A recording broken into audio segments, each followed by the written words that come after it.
Il est si facile de rendre les gens diligents et sérieux lorsque vous leur donnez un travail précis à faire. À défaut de cela, il y a peu ou pas d'initiative personnelle en eux qui les pousserait à prendre l'attitude suivante. Il est fort possible que Dieu ait quelque chose en vue, je n'en sais rien, mais je m'en vais mettre à profit ce temps actuel pour lui. De sorte qu'au moment venu, je serai prêt, s'il devait m'appeler. Si seulement nous prenions cette attitude, de nous rendre à l'évidence que de toute façon nous sommes partie liée avec le dessein de Dieu.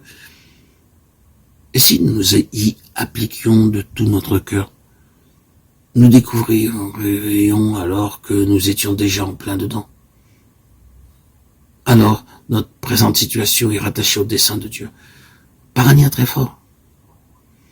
Et si nous suivions cette ligne, si nous prenions cette attitude, nous verrions affluer en nous des énergies par notre détermination à poursuivre cet objectif. Par manque de vision, le peuple s'en va en morceaux, nous est-il dit. Ce n'est qu'une autre expression pour dire que la perte ou l'absence de la conscience d'un dessein signifie une perte de puissance. Rien n'est plus destructeur d'énergie que la perte du sentiment d'être gouverné par un dessein.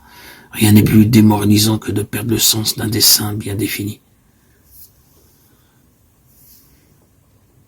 Si l'ennemi peut trouver accès en nous pour nous donner le sentiment qu'après tout nous sommes mépris sur notre vocation, nous sommes trompés, notre vie, notre œuvre, et qu'en pensant que Dieu nous confie une tâche, bien que ce n'est pas vraiment le cas, que tout cela est faux, et qu'il n'a jamais eu cette pensée, alors, de toute évidence, l'ennemi nous a démonis par ses arguments mensongers.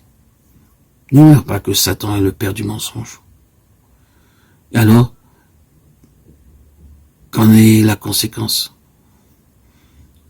Nous nous trouvons faibles, impotents, démoralisés et incapables de faire face à quoi que ce soit. Il nous faut absolument éviter cela. Nous sommes appelés selon son dessein. Gardons-nous bien de cette habitude pernicieuse de remettre à un lendemain qui n'arrive jamais, un plus tard qui ne viendra pas.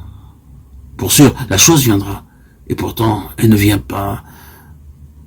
Notre esprit est rivé sur un appel situé dans le futur, dans un futur lointain.